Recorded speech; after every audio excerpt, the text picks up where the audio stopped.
ಮುಂಜಾನೆಯ ಮಡಿ ಒಟ್ಟು ವರಮಹಾಲಕ್ಷ್ಮಿ ಹಬ್ಬಕ್ಕೆ ಇಷ್ಟು ಬೇಗ ಎದ್ಬಿಟ್ಟು ರಂಗೋಲಿ ಹಾಕ್ತಿದ್ಯಾ ಅಮ್ಮಮ್ಮ? ಹೌದು ಕಂದ, ಯಾರ ರಂಗೋಲಿ ಹಾಕ್ತಿದ್ಯಾ? ದೊಡ್ಡದೊಂದ್ ಬಿಡೋಣ ಅಂತ ಹಬ್ಬ ಅಲ್ವಾ? ದೊಡ್ಡದ ಯಾಕಮ್ಮಮ್ಮ ರಂಗೋಲಿ? ಆಯ್ತಮ್ಮ.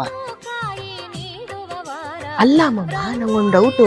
ನೀವೆಲ್ಲ ಅಷ್ಟು ಬೆಳಿಗ್ಗೆ ಎದ್ಬಿಟ್ಟು ರಂಗೋಲಿ ಹಾಕ್ತಿರಲ್ಲ, ಏನಕ್ಕೆ ಅಷ್ಟು ಬೇಗ ಬೆಳಿಗ್ಗೆ ಎದ್ದು ರಂಗೋಲಿ ಹಾಕ್ತೀರಾ? ಅದೇನ್ ಗೊತ್ತಕ್ಕಂದ, ಬೆಳಿಗ್ಗೆ ಸೂರ್ಯೋದಯಕ್ಕೆ ಮುಂಚೆ ಎದ್ದು ಹೆಣ್ಮಕ್ಳು ಸ್ನಾನ ಮಾಡಿ ಮನೆ ಬಾಗ್ಲಲ್ಲಿ ರಂಗೋಲಿ ಹಾಕೋದು ನಮ್ ಹಿಂದಿನ ಕಾಲದವ್ರು ನಡ್ಸ್ಕೊಂಡ್ ಬಂದಿರೋಂಥ ಸಂಪ್ರದಾಯ ಆಗಿದೆ.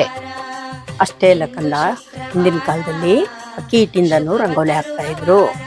ಅದರಿಂದ ಸಣ್ಣ ಸಣ್ಣ ಜೀವಿಗಳಿಗೆ ಆಹಾರ ಆಗ್ತಾ ಇತ್ತು. ಮತ್ತೆ ಮಹಾಲಕ್ಷ್ಮಿನ ಮನೆಗೆ ಬರ್ತಾರೆ ಅನ್ನೋ ವಾಡಿಕೆ ಇತ್ತು.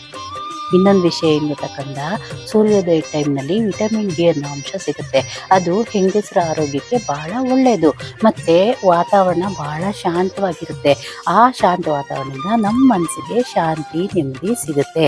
ಮತ್ತೆ ನಮ್ಮ ದಿನನಿತ್ಯದ ಕೆಲಸಗಳೆಲ್ಲ ಸರಾಗವಾಗಿ ನಡ್ಕೊಂಡು ಹೋಗುತ್ತೆ. ಅಮ್ಮಮ್ಮ, ನಂಗೊಂದು ಡೌಟು. ಹಬ್ಬದ ಟೈಮಲ್ಲಿ ಯಾಕೆ ಯಾವಾಗ್ಲೂ ಮಾವಿನೆಲೆ ತೋರಣನೇ ಕಟ್ತಾರೆ?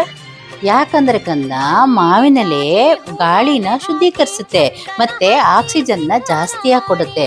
ಅದಕ್ಕೆ ಯಾವಾಗ್ಲೂ ಮಾವಿನೆಲೆನಲ್ಲೇ ತೋರಣ ಕಟ್ತಾರೆ. ಮತ್ತೆ ಹಸಿರು ಅನ್ನೋದು ಸಮೃದ್ಧಿ ಸಂಕೇತ ಆಗಿರುತ್ತೆ. ಅದು ಯಾವಾಗ್ಲೂ ಪಾಸಿಟಿವ್ ರೇಸ್ನ ಮನೆ ಒಳಗಡೆ ಕರ್ಕೊಂಡು ಬರುತ್ತೆ. ಅಷ್ಟೇ ಇಲ್ಲ ಪುಟ್ಟ, ಹಬ್ಬದ ದಿನ ನಾವು ಹಾಕೋ ರಂಗೋಲಿಯಿಂದ, ತೋರಣ ಕಟ್ಟೋದ್ರಿಂದ, ಫಸಲಿಗೂ ತುಳಸಿ ಗಿಡಕ್ಕೂ ಅರ್ಶಿನ ಕುಂಕುಮ ಹೂವು ಇಡೋದ್ರಿಂದ, ಭಕ್ತಿಯಿಂದ ದೇವ್ರ ಪೂಜೆ ಮಾಡೋದ್ರಿಂದ ಮಹಾಲಕ್ಷ್ಮಿನ ಮನೆಗೆ ಬಂದು ನೆಲೆಸ್ತಾಳೆ.